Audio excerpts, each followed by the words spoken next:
are now listening to On One Radio, the talk show podcast station, bringing you the current events and issues.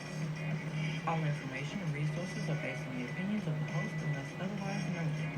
This podcast may contain quotations, images, and/or excerpts from copyrighted material.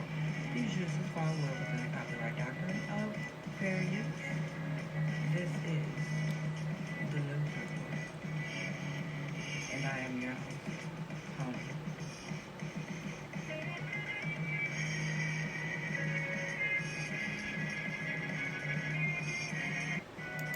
Welcome. You are now listening to On One Radio, the talk show podcast station, and we are bringing you the news report. We've got an injustice going on, and it's a bit of a injustice tanglement, if you will. We have a gentleman who has suffered a great injustice, and this story is coming out of Louisiana. Now, in New Orleans, an October parole hearing has been set for a black man sentenced to life in prison after stealing hedge clippers in a 1997 burglary. A sentence Louisiana's Supreme Court upheld, despite its Chief Justice's insistence that the punishment was excessive and rooted in racist law. In November, a state appellate court held that the sentence for Fair, Wayne Bryant, age 62, was in accordance with the habitual offender law and, after an earlier appeal fell, no longer subject to review. Now that's a lot. The Supreme Court voted 5-1 to let the ruling stand, with 5 white male justices voting in favor and Chief Justice Bernette Johnson, the court's only black member, voting against. A 7th justice, also a white male, was recused. The court issued the decision without comment, but Johnson posted a stinging 2-page dissent in which she argued that the sentence was out of proportion to the crime as to be clearly unconstitutional. Her response drew widespread attention to the case, which it should. Now, in her dissent, Johnson called habitual offender laws a modern manifestation of legislation passed after the Civil War to make it easier to convict former slaves and their descendants for minor crimes and sentence them harshly. Those laws, she said, were an attempt to re-enslave African Americans. Bryant drew the harsh sentence after he was convicted of theft in 1997 for stealing the hedge clippers from a storeroom and a carport at home in Shreveport. His record already included a 1979 attempt armed robbery conviction, a crime classified as violent under Louisiana, and 3 subsequent nonviolent crimes: possession of stolen things in 1987, attempted forgery of a $150 check in 1989, and simple burglary in 1992. In 2000, the state appellate court rejected multiple arguments Bryant made, some involving legal procedures, and one argument that the sentence was excessive. Defendant has spent very little of his adult life outside of the criminal justice system. The Circuit Court of Appeals said in the 2000 ruling, which went on to recount his record. This litany of convictions and the brevity of the periods during which defendant was not in custody for a new offense is ample support for the sentence imposed in this case. Francis Abbott, Executive Director of the Louisiana Board of Pardons and Committee on Parole, said factors that will go into the 7-member parole committee decisions on whether to free Bryant will include his criminal record, his behavior in prison, whether he has a place to live, and any comments from victims. Abbott said Bryant had applied for parole on July 21st, and a three-member administrative committee of the parole committee agreed to schedule him for a hearing on October 15th. Now, yes, true enough, he has committed crimes, but a life sentence, it really does not fit the crime. We have people who have committed murders and got off with less than that. And they had way more other crimes that they committed that was much more worse than the crimes he committed. This man is in his 60s. It's not much else he can really do. It's really not. But life in prison, all the murderers that are walking around free, all the rapists that are walking around free, and because he stole some hedge clippers and has a past, he deserves to be sentenced to life in prison? Does that really sit right? Is this really real? Or is this what we're doing? It just doesn't seem right.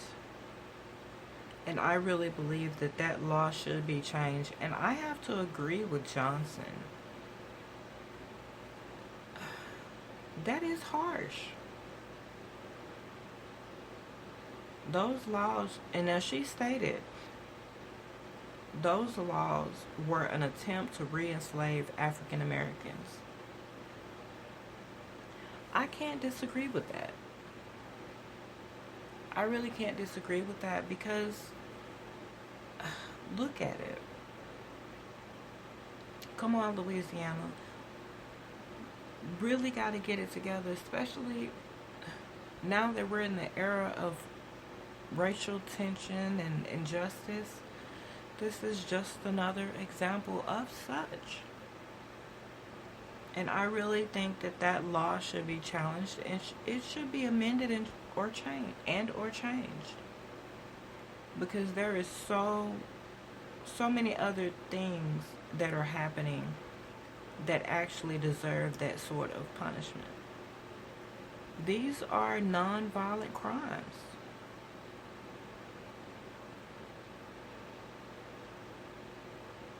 He has 3 non-violent crimes. But he didn't kill anyone. He didn't rape anyone. He didn't beat anyone. So the crime really should fit the punishment. And if you are unaware of the laws in Louisiana, you might want to check it out before you move there, or before you play around in Louisiana. Know what the laws are of where you're playing at, or visiting, or even planning to move. And I really agree with Johnson. This does not fit. The punishment does not fit the crime.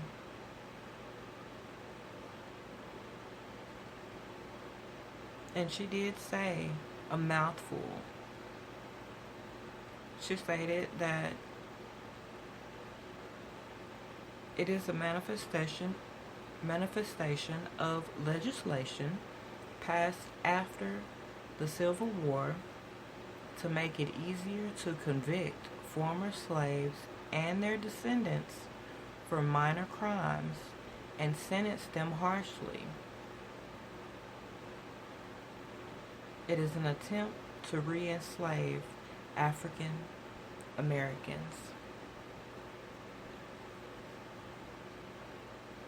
I do not condone any of the crimes that he did, although they were nonviolent.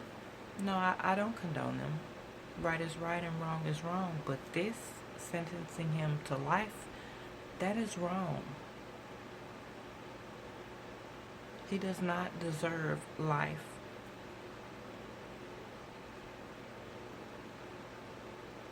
He does not. And the fact that he has previous crimes should not dictate him spending the rest of his life behind bars. Your past should not condemn you to serve the rest of your life in a prison. People make mistakes. Even a few repeated mistakes.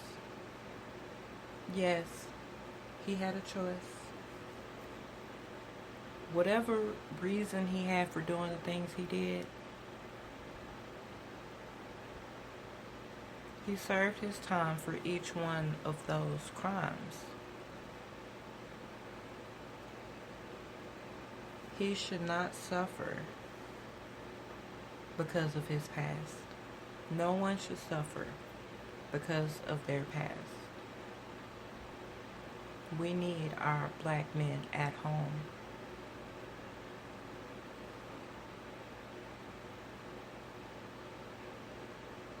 So beware. This has been your news report.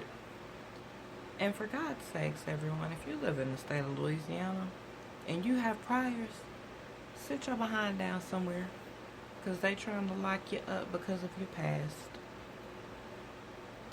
Now that you know that, hopefully you tread lightly. And I'm pretty sure this man has learned from his mistakes. He's learned from the bad choices that he's made. Let's not give anyone life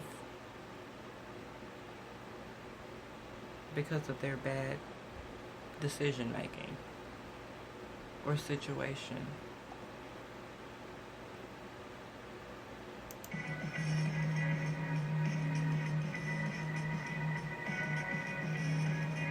You have been listening to On One Radio, the talk show podcast station, bringing you the current events and issues.